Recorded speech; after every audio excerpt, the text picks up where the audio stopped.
ग्रामदैवत दुग्धेश्वरास श्रीफळ अर्पण करून आज दुग्धेश्वराचा आशीर्वाद घेण्यासाठी सर्व उमेदवार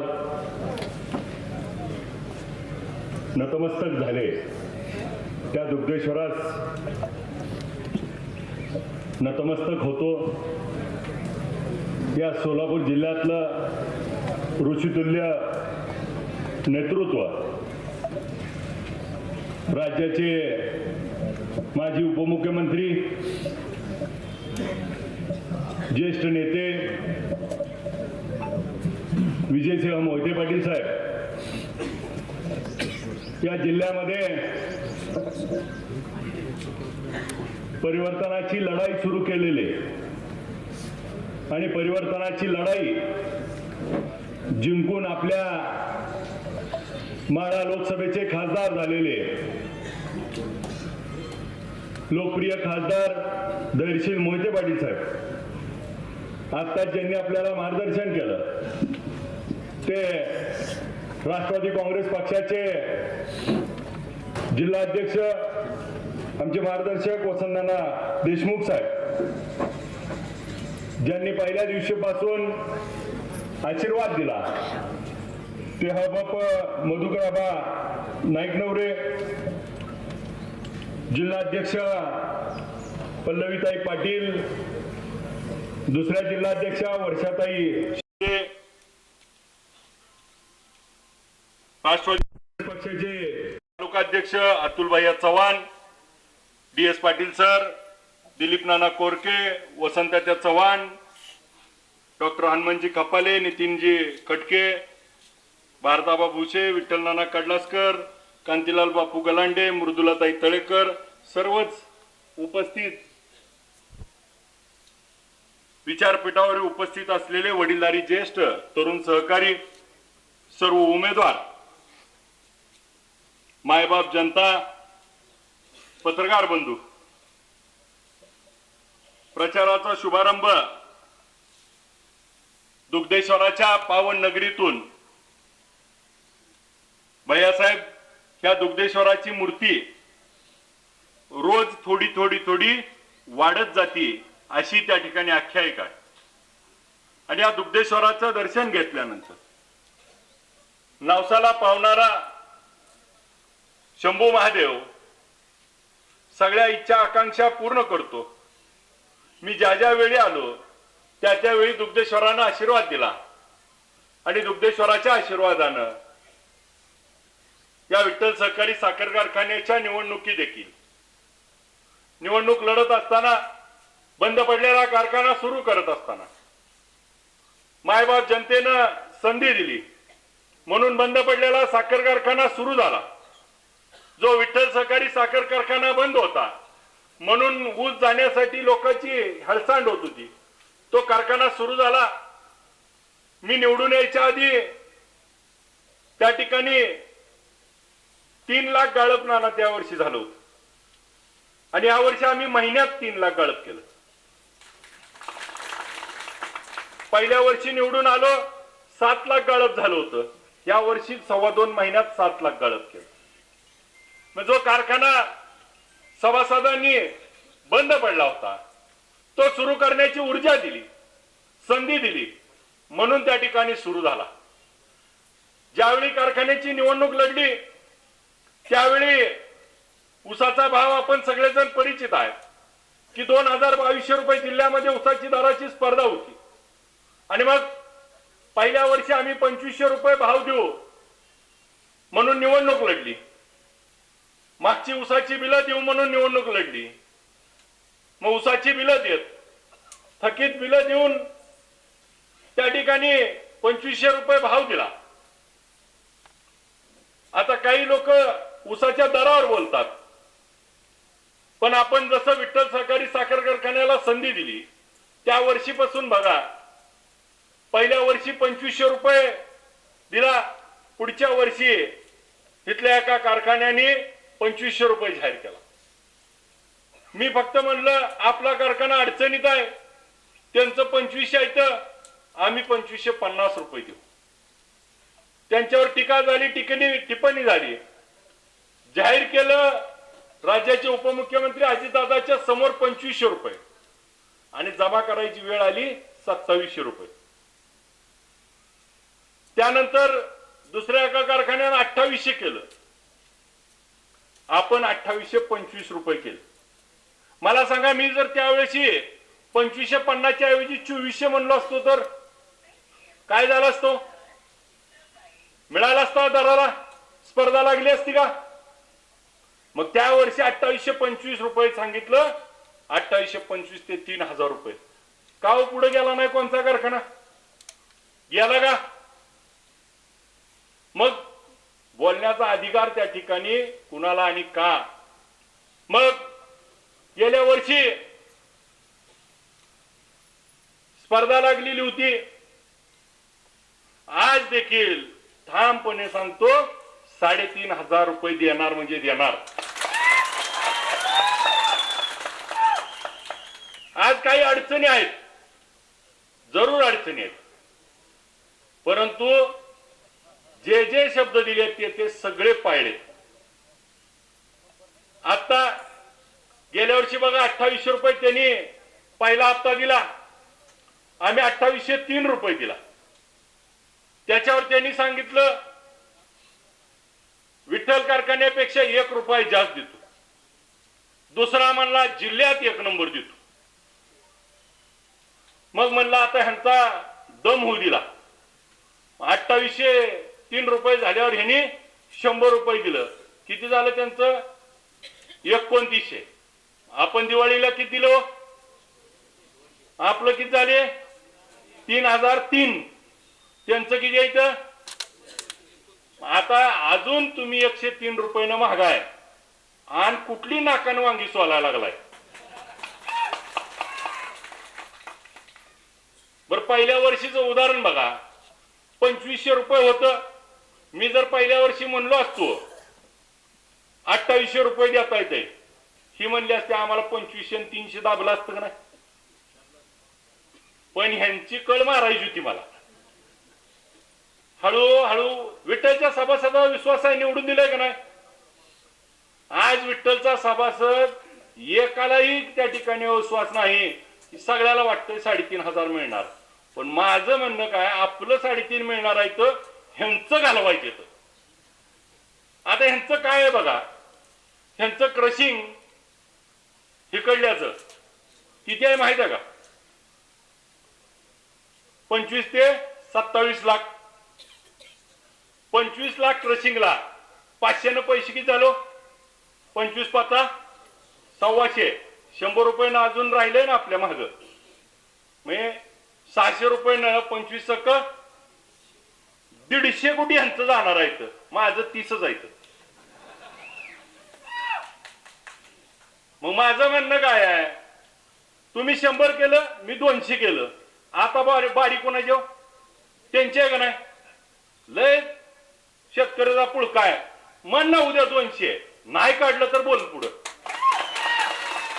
तुझं घालवायचं आधी आम्हाला. आणि त्यांच्या पार्टीच्या लोकांना हे कळत नाही, लगात घालवून तुम्हाला मिळवून देणार आहे. ती काय आपल्या पार्टीला मिळणार का पैसे? त्यांचाच ऊस गेला आणि त्यांनाच पैसे मिळवून देणार आहे. आज गेल्यावर बटन तेवढं आपल्याला दाबणार आहे. आणि मग मी तर उलट म्हणतो, आता लागली निवडणूक, ऊस दराचा विषयच काढलाय. माझं जाहीर पत्रकार महोदय आपल्या निमित्तानं रणजित सिंह शिंदेंना आव्हान आहे, आपण जर खरंच त्या ठिकाणी सेवा करताय तर एखाद्या वडिलांना दिलेला शब्द पूर्ण करणारा खराच पोरगा मरत असतो. 600 रुपये उद्या जमा कर आणि मग मैदानात ये. तयारी आहे. मला दुसरा एक गडी मानला, वर्ष झालं काय काम केलं? अरे 15 वर्ष बंद पडलेली आमसभा माड्यामध्ये चालू केली. पंढरपूरची आमसभा बंद पडली होती, 13 तास आमसभा त्या ठिकाणी घेतली. मध्यंतरी पत्रकार महोदय माझ्याकडे ग्रीनिस बुक ऑफ मधली रेकॉर्ड मधली काही लोक येऊन भेटून गेली आणि त्याची माहिती घेऊन गेली.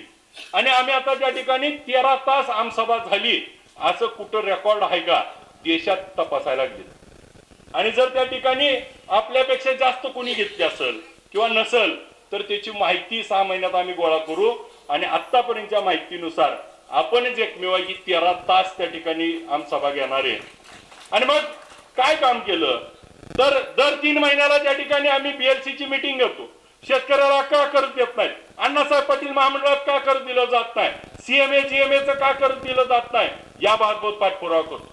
मग PWD असेल, त्या ठिकाणी सार्वजनिक बांधकाम असेल, पाटबंधारे असेल, पाण्याच्या बाबतीतलं नियोजन करायची जबाबदारी असेल, त्या ठिकाणी त्याच्यावरती आम्ही काम करत असताना आज रस्त्याच्या कामाच्या अनेक त्या ठिकाणी योजना पुढे घेत असताना विधानसभेमध्ये तुम्ही निवडून दिले विधानसभेचा आमदार म्हणून. ज्या ज्या वेळी त्या ठिकाणी विधानसभेचं अधिवेशन आलं एकही दिवस गैरहजर न राहणारा आमदार म्हणून मी काम करतोय. आणि ज्या दिवशी विधानसभेत जातो त्या दिवशी बोलल्याशिवाय त्या ठिकाणी येत नाही. आणि मग जे जे म्हणून प्रश्न आहेत आपल्या भागातला त्या ठिकाणी दुधाचा भेसळीचा प्रश्न होता, त्या ठिकाणी आम्ही लावून धरला. MPD लागला. आज दूध भेसळ्यावरती मोठं काम करण्याचं संधी मिळाली. आज मार्केट कमिट्या प्रायव्हेट केल्या जाणार आहेत, त्या विधेयकावर बोलण्याचं काम केलं. शिक्षकाच्या TET बाबतचं बोलण्याचं काम केलं. वकील संरक्षण कायद्यावरती बोलण्याचं काम केलं. त्या ठिकाणी जिल्हा परिषद निवडणुका झाल्या पाहिजे त्या संदर्भात भूमिका मांडली.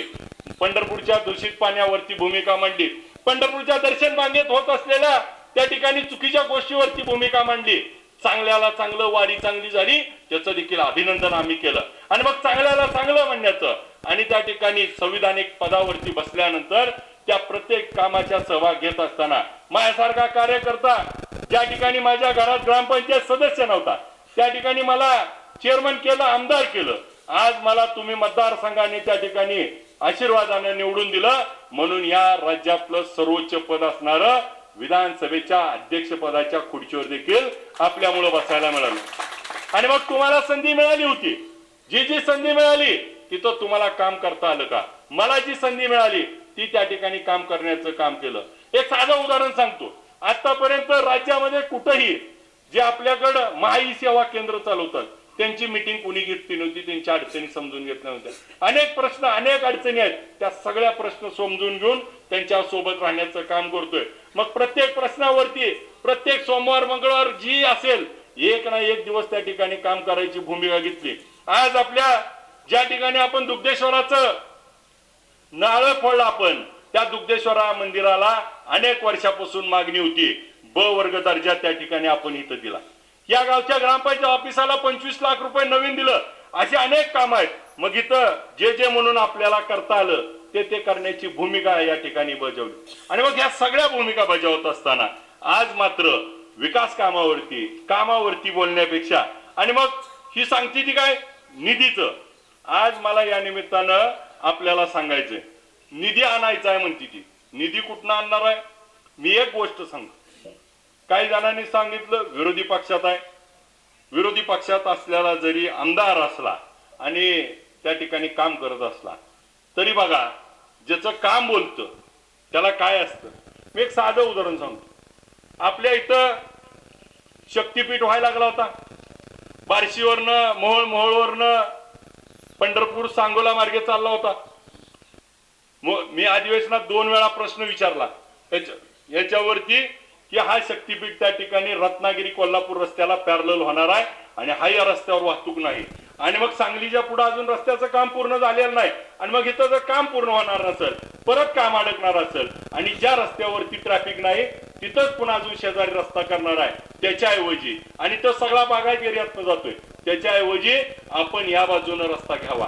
आणि मग मुख्यमंत्री महोदयांना भेटलो, पालकमंत्री महोदय होते, बैठक झाली आणि बैठकीत ही गोष्ट त्या ठिकाणी सांगितली की त्या ठिकाणी छत्रपती शिवाजी महाराजांचं कुलदैवत असणारं आई तुळजाभवानी आणि शिखर शिंगणापूर हे 2 कुलदैवत त्या ठिकाणी जोडली जाणार आहेत. मुख्यमंत्री महोदयांचं कुलदैवत तिथं जोडलं जाईल. ज्योतिबा देवस्थानाला त्या ठिकाणी रस्ता जाईल, पन्हाळगड जाईल, बाळूमामाचं आदमापूर जोडलं जाईल आणि हा रस्ता सगळा माळरानावरनं जाणार आहे. आणि मग माळरानावरनं गेल्यानंतर तो बार्शीतनं माड्यावरनं मोडलीमोरनं करकमवरनं त्या ठिकाणी हव्यातनं जांबूडवरनं भैयांच्या मतदारसंघातनं माळशिरस मधनं पालकमंत्र्याच्या मतदारसंघात जाणार आहे. आणि मग ही ज्यावेळेस भूमिका आम्ही त्या ठिकाणी मुख्यमंत्री महोदयाला मांडली आणि मुख्यमंत्री महोदयांना सांगितलं विकसित भागात विकास करण्यापेक्षा अविकसित भागामध्ये विकास झाला पाहिजे. आणि हा रस्ता जर या माळरानावरून गेला तर या बाजूला या गावामध्ये मेंढापूरमध्ये भैया आपल्याला MIDC करायचे आहे. आणि मग आपल्या हाकेवरनं रस्ता जाणार आहे. ह्या MIDCला मोडलीम MIDCचं अधिसूचना निघाली आहे. माड्याच्या पलीकडे एक MIDC करायचे आहे. आपल्याला माळशिरस मध्ये एक करायचे आहे. पालकमंत्र्यांनी मसवड मध्ये एक करतायत. आणि मग त्या माळरानावर केल्या तर 5-6 MIDC होतील आणि मोठे उद्योग येतील. इथल्या तरुणांना रोजगार मिळेल. इथले तरुण त्या ठिकाणी उद्योग व्यवसाय टाकतील आणि आपल्या भागाची त्या ठिकाणी एक वेगळ्या औद्योगिक क्रांतीमध्ये बदल होईल. ही मुख्यमंत्र्यांना त्या ठिकाणी मीटिंग मध्ये त्या बोलल्यानंतर मुख्यमंत्री महोदयांना ही गोष्ट पटली. आणि मग मुख्यमंत्री महोदयांनी त्याच्यावरती दुसरा आराखडा करायला सांगितला. दुसरा आराखडा झाला आणि मुख्यमंत्री महोदयांनी विधानसभेमध्ये पालकमंत्री आणि माझं नाव घेऊन त्या ठिकाणी सांगितलं की आपण इकडून रस्ता आता इकडून बदलतोय. आणि काय गडी म्हणायला लागलं आम्ही मागणी केली. त्यांना माहित बी नाही. माझी विनंती आहे मागणी केली मंजूर केली कुणी हो? मुख्यमंत्री महोदयांनी. मुख्यमंत्री महोदयांनी म्हणले का यांचं पत्र आलतं म्हणून मी मंजूर केला? माझी विनंती आहे की हा मुख्यमंत्री महोदयांनी 300 किलोमीटर रस्त्याची त्या ठिकाणी लाईन बदलली. आज काय जणांना वाटतंय ह्यात काय होणार आहे? एक साधं उदाहरण सांगतो. पत्रकार बंधू आहेत. पत्रकार बंधू आपण दगडी पुलाच्या शेजारी एक पूल आहे. त्या पुलावरनं सोलापूरकडे निघाल्यावर एक वळण आहे बघा. एक वळण आहे. उजव्या बाजूला 65 एकर जमीन आहे भैया. डाव्या बाजूला दोन्हीकडे शासनाची जमीन आहे. आणि वळण केलंय. ती जर रस्ता सरळ केला असता त्या वळणात 58 लोकांचा जीव गेलाय. एक रस्त्याला एक वळण चुकलं 58 लोक गेली. 300 किलोमीटर रस्ता चुकला असता तर पुढची पिढी बर्बाद झाली असती. म्हणून त्या ठिकाणी लोकप्रतिनिधी म्हणून विधानसभेमध्ये आवाज उचलला. आणि विधानसभेत आवाज उचलल्यानंतर काय होतं? आपल्या मतदारसंघातनं 90 किलोमीटर रस्ता जातोय. 1 किलोमीटरचा खर्च आहे 100 कोटी रुपये. 90 गुणिले 100 किती झाले? 9,000 कोटी रुपये त्या ठिकाणी मतदारसंघात येत आहेत. आणि 100 आणि 50 आणि 10 आणि 20 कोटी लाखात बोलती.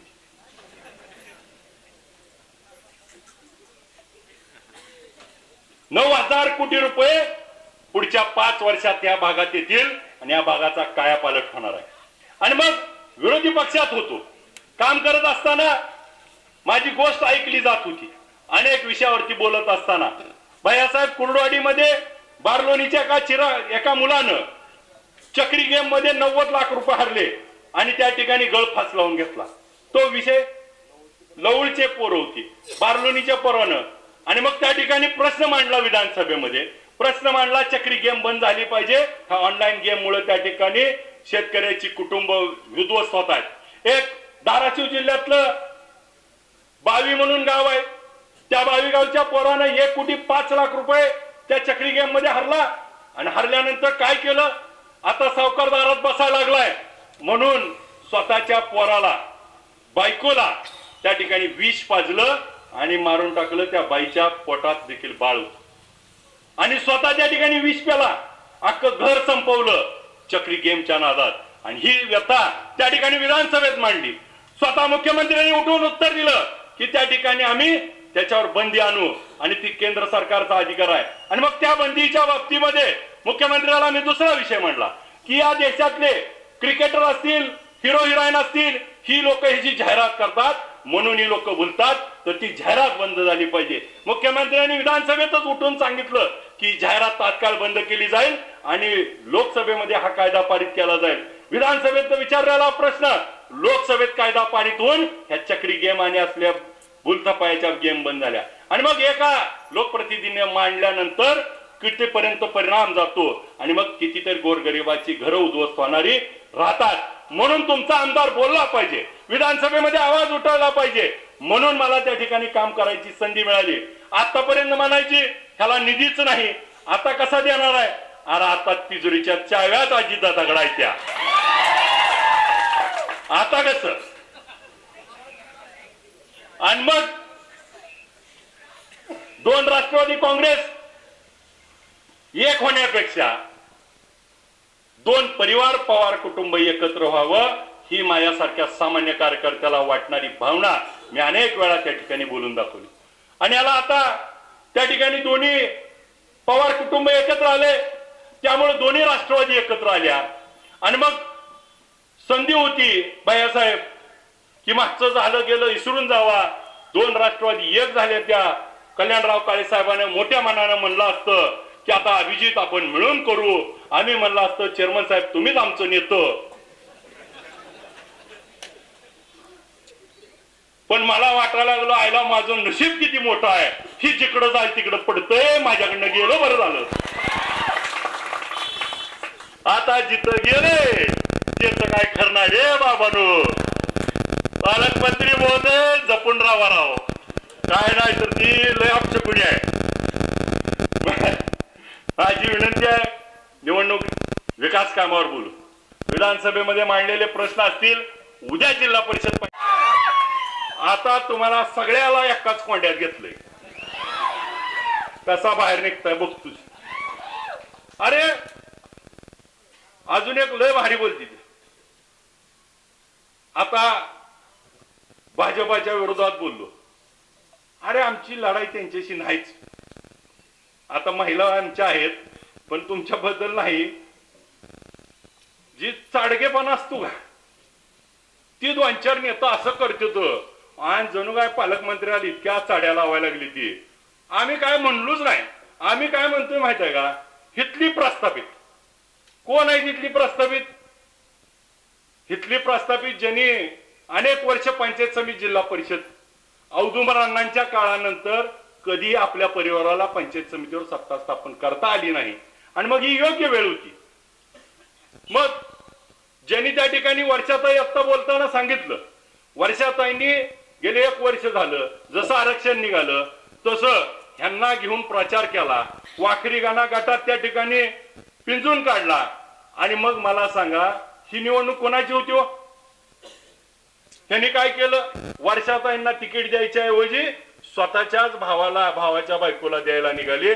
आज त्यांचा वापर करून घेतला का नाही, प्रचार करून घेतला आणि पुन्हा घरचा उमेदवार आणला. मला सांगा घरचा उमेदवार आणत असताना त्यांनी जर वर्षाताईंना तिकीट दिलं नाही, राष्ट्रवादी 2-1 होऊन आणि म्हणून मी भाजपमध्ये जातो म्हणलं असतं तर थोडी लाज राहिली असती.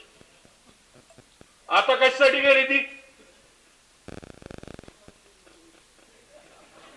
ह्यांची एवढी राहिली नाही की दादान माझ्याकडे पाठवलं, पुन्हा ही एकच बसली असती. एक कारखाना ऐकलाय 140 वर्षांना देऊन टाकलाय आणि ती गडी सांगतोय आम्हाला. आता साधं उदाहरण, मैदानात आहे जवळ, कोण कुणाच्या किती दम आहे ही निघणारच आहे. 5 तारखेपासून 7 तारखेला निकाल लागणार आहे. माझं तुम्हाला या निमित्तानं म्हणणं आहे, काय जणू काय ह्यांना इतका पुळका आलाय. भैयासाहेब तुम्हाला एक किस्सा म्हणून सांगतो. 2014ला ह्या कल्याणराव काळे साहेबाचा ह्या अभिजितनं पळून प्रचार केला. कुणाच्या विरोधात केला? शिंदेच्या विरोधात, रात्रंदिवस. आणि आता ही जीव तोडून कोणाविरुद्ध बोलती ती? ज्यानं प्रचार केला आणि ज्याच्या विरोध केला त्याच्यासाठी ज्यानं केला त्यावर बोलती ती. जनाची नाही तर मनाची हाय गाव. आणि मग साध्या गोष्टी आहेत त्या. अभिजित पाटील तुमचा कार्यकर्ताच आहे, होता. तुम्हाला आता होता आलं गाव. अभिजित पाटील कार्यकर्ताच आहे, परंतु तो आता या जनतेनं 3,59,000 मताचा प्रतिनिधित्व आहे. आणि त्या ठिकाणी प्रतिनिधी असल्यानंतर एका लोकप्रतिनिधीचं त्या ठिकाणी बोलत असताना आपण तारतम्य पाळलं पाहिजे. आपण वयानं मोठा आहे, आमचं माझी नेता आहात आणि तुम्ही जर आरोतुऱ्याची भाषा केली तर कसं शोभल?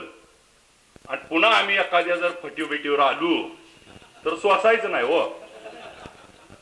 आणि गडी सांगतोय पटांगणात आला, अरे 2014 आम्ही साहेब निवडणूक लढल्यावर त्या डिरीवरती भैया सभा झाली, ही गडी पडल्यावर भाषण करायला उभा राहिला आणि त्या ठिकाणी म्हणला माझं एवढं पैसे गेलो आणि मला लोकांनी मतं दिली नाही, ढसाढसा रडलं. मी त्या दिवशी ठरलो या रंडोलीच्या मागे जायचं नाही. अरे आपण लढणारा माणूस आहे, हार जीत काय बी होईल, निवडणूक आहे. कुस्तीच्या मैदानात आल्यावर चितपट करल पण रडत. अरे म्हणलं ह्या आपल्याकडे लायकीचा नाही गड्या.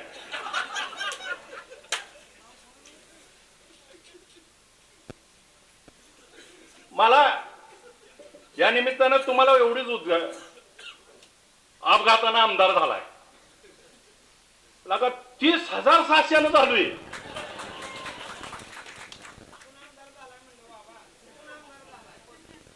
बरं आता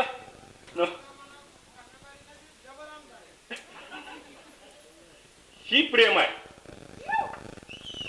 आज बघा या जिथं आज भैया आपण शुभारंभ करतोय त्या गावात 1349चं लीड आहे.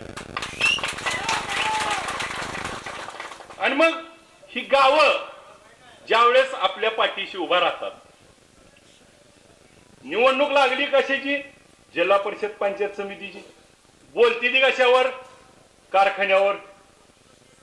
माझी त्यांना नम्र विनंती आहे, कुठल्या बी गावात कुठल्या बी चौकात कुठं बी समोरासमोर बसू.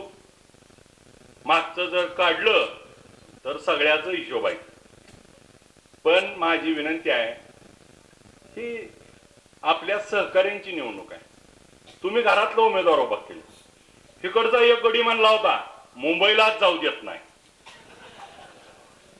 आर तुला तिकीट बी कुठलं मिळू देत नव्हतं. आता कोंड्यात घातलंय. ज्या घरानं शरदचंद्र पवार साहेब, यशवंतराव चव्हाण साहेब, विजयसिंह मोहिते पाटील साहेब यांच्या विचारावरती पुरोगामी विचार त्या ठिकाणी जपला आणि आयुष्य त्या ठिकाणी खर्ची घातलं, त्या घरातली ही तिसरी पिढी आज त्या ठिकाणी नेमका काय विचार घेऊन त्या ठिकाणी गेली.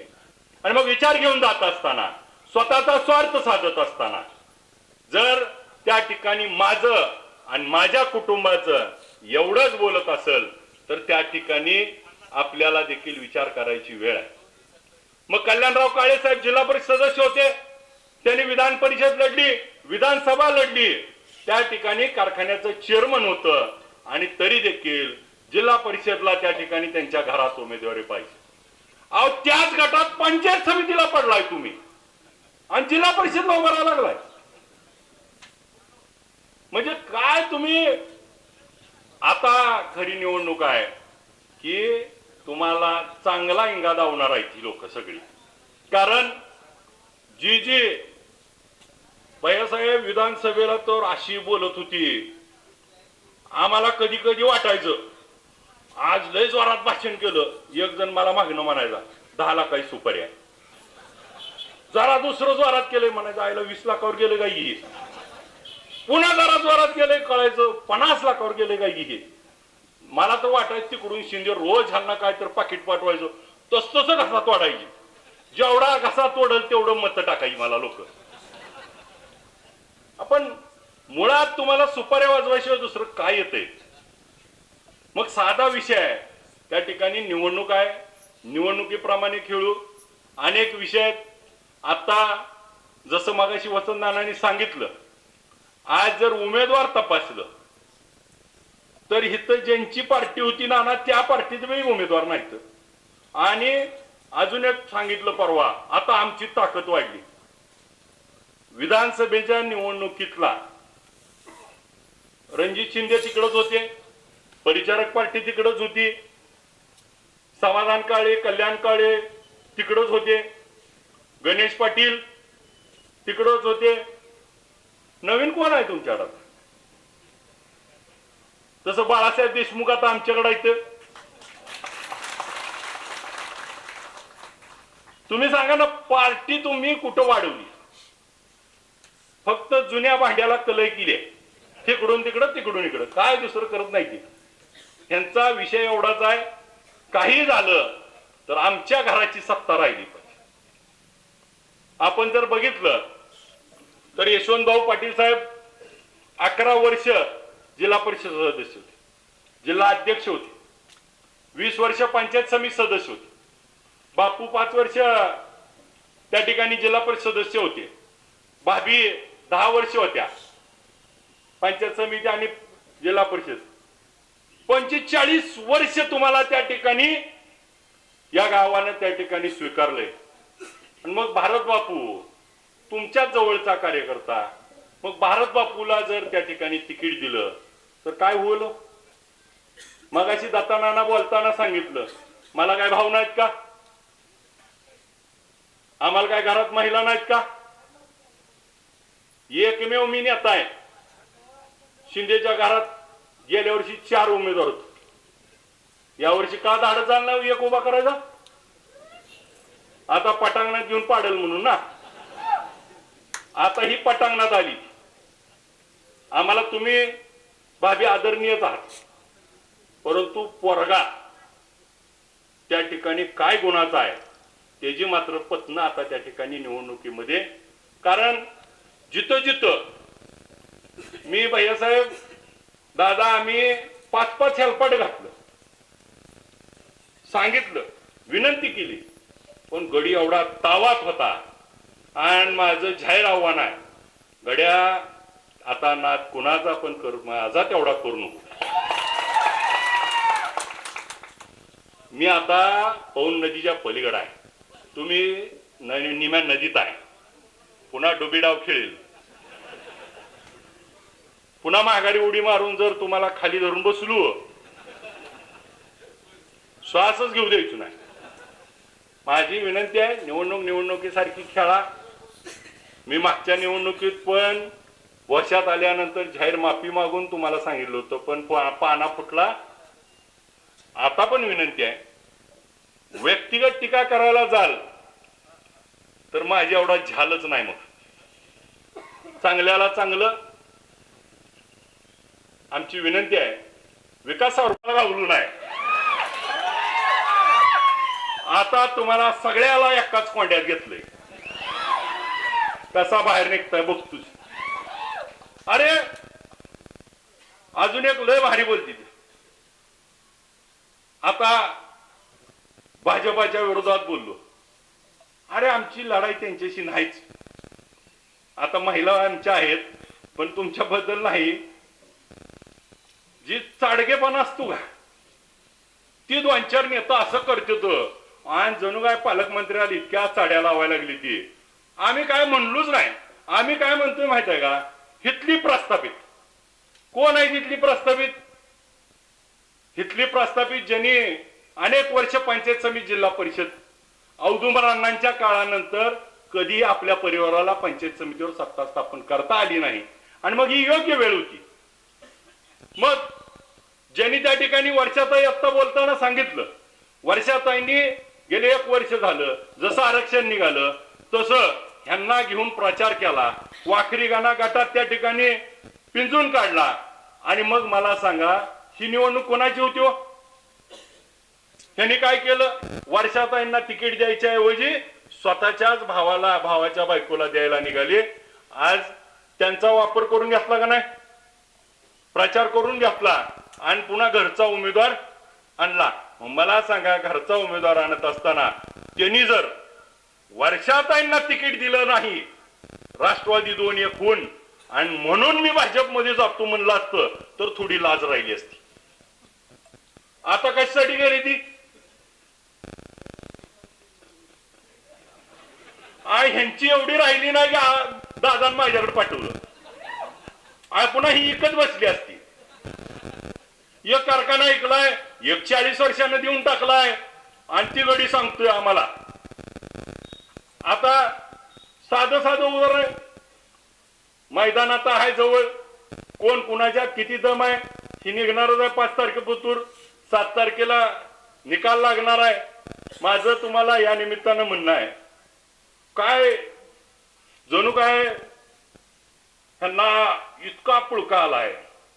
भैयासाहेब तुम्हाला एक किस्सा म्हणून सांगतो.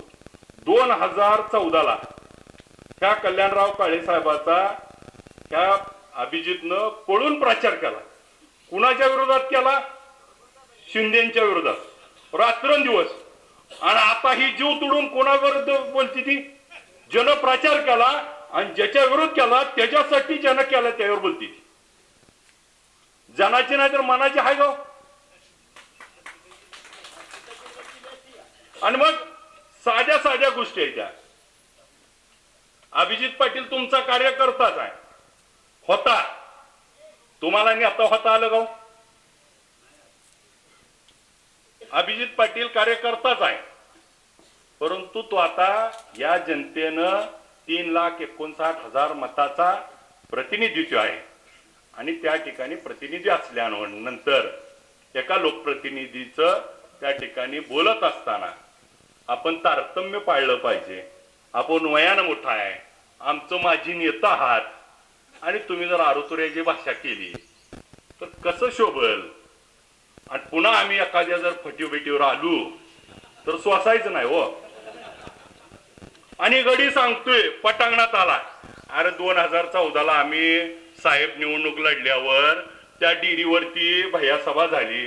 ही गडी पडल्यावर भाषण करायला उभा राहिला आणि त्या ठिकाणी म्हणला, माझं एवढं पैसे गेलो आणि मला लोकांनी मतं दिली नाही, ढसाढसा रडलं. मी त्या दिवशी ठरलो या रंडोली या मागे जायचं नाही. अरे आपण लढणारा माणूस आहे, हार जीत काय बी होईल. निवडणूक आहे, कुस्तीच्या मैदानात आल्यावर चितपट करल, पण रडत. अरे म्हणलं ह्या आपल्याकडे लायकीचा नाही गड्या.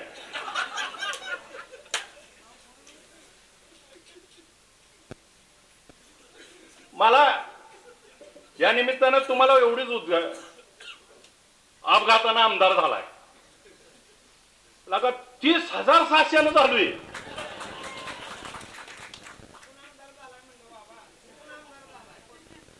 बरं आता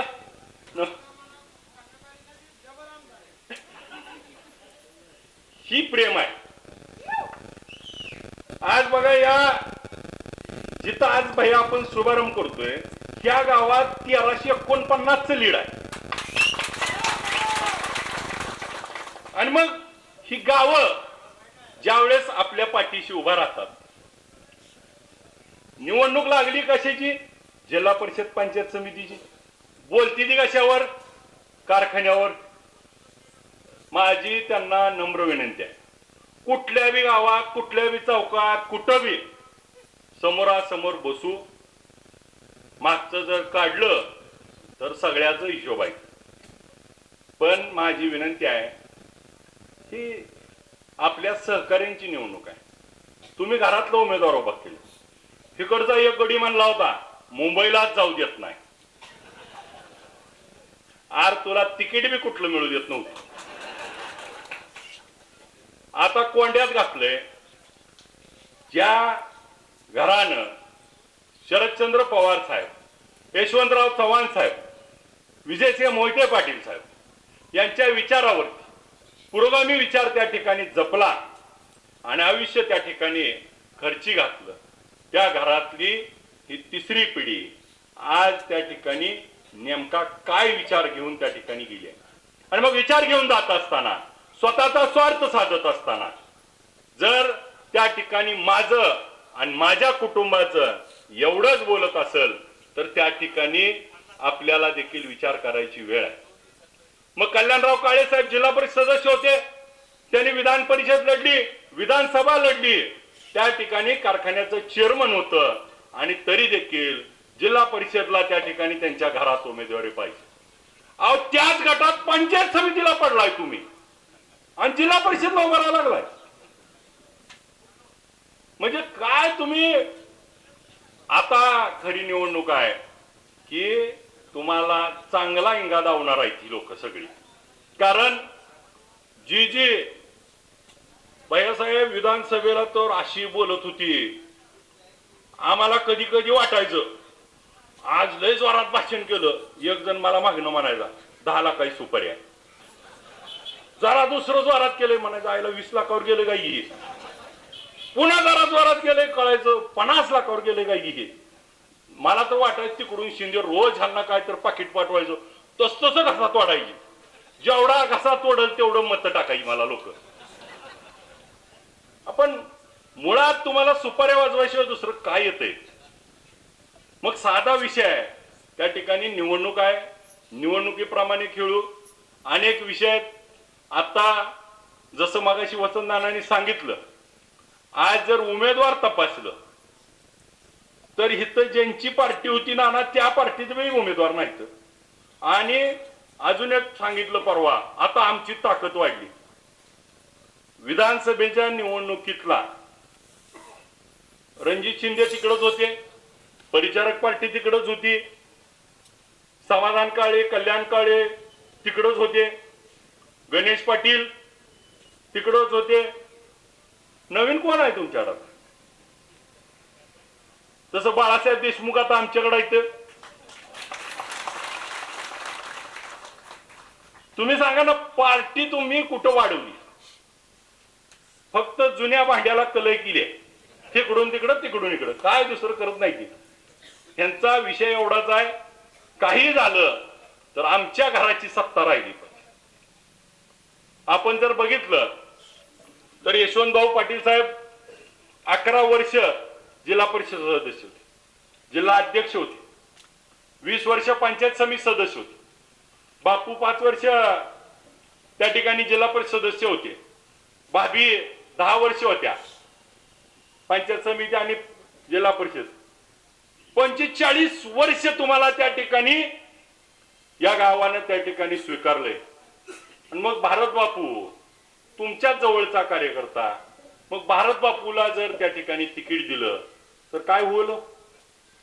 मगाशी दत्तानाना बोलताना सांगितलं, मला काय भाव नाहीत का? आम्हाला काय घरात महिला नाहीत का? एकमेव मी नेता आहे. शिंदेच्या घरात गेल्या वर्षी 4 उमेदवार होते. यावर्षी का धाडं चालणार एक उभा करायचा? आता पटांगणात घेऊन पाडेल म्हणून ना. आता ही पटांगणात आली. आम्हाला तुम्ही भाभी आदरणीयच आहात, परंतु पोरगा त्या ठिकाणी काय गुणाचा आहे त्याची मात्र पत्न आता त्या ठिकाणी निवडणुकीमध्ये. कारण जिथं जिथं मी भैयासाहेब दादा आम्ही 5-5 हेलपाट घातलं, सांगितलं, विनंती केली, पण गडी एवढा तावात होता. आणि माझं जाहीर आव्हान आहे, गड्या आता नाद कुणाचा पण करू, माझा तेवढा करू नको. मी आता पौन नदीच्या पलीकडे आहे, तुम्ही निम्या नदीत आहे. पुन्हा डुबीडाव खेळेल, पुन्हा माघारी उडी मारून जर तुम्हाला खाली धरून बसलो, श्वासच घेऊ द्यायचो नाही. माझी विनंती आहे, निवडणुकीसारखी खेळा. मी मागच्या निवडणुकीत पण वर्षात आल्यानंतर जाहीर माफी मागून तुम्हाला सांगितलं होतं, पण पाना फुटला. आता पण विनंती आहे, व्यक्तिगत टीका करायला जाल तर माझी एवढा झालच नाही. मग चांगल्याला चांगलं. आमची विनंती आहे, विकासावर आराखडा बनवू. पंचायत समितीचं कामकाज कसं चालेल याच्यावरती बोलू. पंचायत राज मध्ये आपल्याला ज्या पद्धतीनं काम करायचं त्याच्यावर बोलू. माझ्या महिला भगिनींना जे 50% आरक्षण शरदचंद्र पवार साहेबांनी दिलंय त्या आरक्षणावरती बोलू. ह्या माझ्या भगिनींना त्या ठिकाणी स्वयंपूर्ण करू. उद्याचा विकासाचा गाडा त्यांच्या हातात देऊ. आणि मगाशी बघा, अमोलदादाची आमची कन्या श्रद्धा 22 वर्षाची उच्च शिक्षित मुलगी, त्या ठिकाणी तिच्यासारख्या तरुणीला आम्ही संधी देण्याचं काम केलंय. आणि मग दुसऱ्या बाजूला ह्या अमोलदादा घरातला ग्रामपंचायत सदस्य नाही, परंतु त्या आमच्या भगिनीला, माझ्या लेकीला त्या ठिकाणी संधी देण्याचं काम आम्ही केलंय. आणि मग आम्हाला जे जे नवीन काम करणार, ज्याच्यात स्पार्क आहे, जे त्या ठिकाणी पुढे येऊन या लोकांची सेवा करतील अशांना काम करण्याची आम्ही संधी या ठिकाणी देतोय. मी या निमित्तानं आज आपल्याला पत्रकार बंधूंना देखील एक विनंती करायची की आज आम्ही प्रचाराचा शुभारंभ केलाय, परंतु जिथं आमच्या लढाईच्या पक्क्या झाल्या तिथं त्या ठिकाणी शुभारंभ झालाय. आता आमचे बोलणं चालू आहे. मग शिवसेना उद्धव साहेब ठाकरे साहेबांच्या बरोबर चालू आहे, भगीरथदादा भालके साहेबांबरोबर बोलणं चालू आहे, शिवसेना एकनाथ शिंदे साहेबांची त्याच्याबरोबर बोलणं चालू आहे. आम्ही आमच्या सोबत असलेले काँग्रेस अशा सगळ्यांशी बोलणं करून 27 तारखेपर्यंत आम्ही मागे पुढे सरकून त्या ठिकाणी एकत्र लढण्याची भूमिका आम्ही घेऊन जातोय. आज 8 जिल्हा परिषद मध्ये 8 उमेदवार आणि 16 पंचायत समितीमध्ये 16 त्या ठिकाणी अर्ज आम्ही भरून ठेवलेत आणि मग आमच्या सगळ्या उमेदवाराला त्या पद्धतीने आम्ही भूमिका घेतली. उद्या जर आपल्या काही गण आपल्याला त्यांना सोडावं लागले तर सोडून आम्ही एकसंघ लढण्याची भूमिका पुढच्या काळात घेणार आहे आणि त्याच दिशेनं आम्ही पुढच्या काळामध्ये काम करू. ज्या लोकांना बाजूला ठेवायचंय त्यांना बाजूला ठेवत पुढच्या काळात आपण काम करूया. मी प्रत्येक उमेदवाराला त्या ठिकाणी उठून उभा राहायची आणि हात जोडून मत प्रचाराचा शुभारंभ करून ज्यांनी सुरुवात केली, माझी आपल्या सर्वांना नम्र विनंती आहे की घड्याळ आणि तुतडीच्या समोरचे असलेले हे सर्व उमेदवार उद्या 5 तारखेला आपण बहुमोल मतदान करून घड्याळ आणि तुतारीच्या समोरील बटन दाबून या सर्वांना निवडून द्यावं.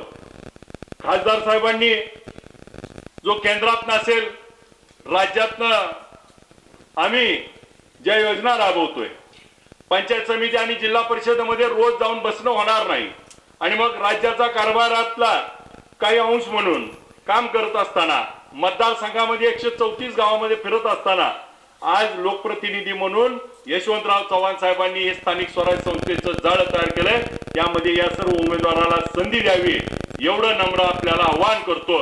या सर्व उमेदवाराला प्रचंड असा आपलं मतदान रूपी आशीर्वाद देऊन निवडून द्यावं ही विनंती करतो.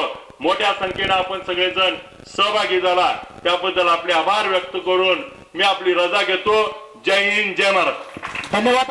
ताज्या घडामोडी जाणून घेण्यासाठी शिवशाही न्यूज यूट्यूब चॅनलला सबस्क्राईब करा. आपण हा व्हिडिओ फेसबुकवर पाहत असाल तर फेसबुक पेज फॉलो करा आणि शिवशाही न्यूज.com या आपल्या वेबसाईटलाही भेट द्या.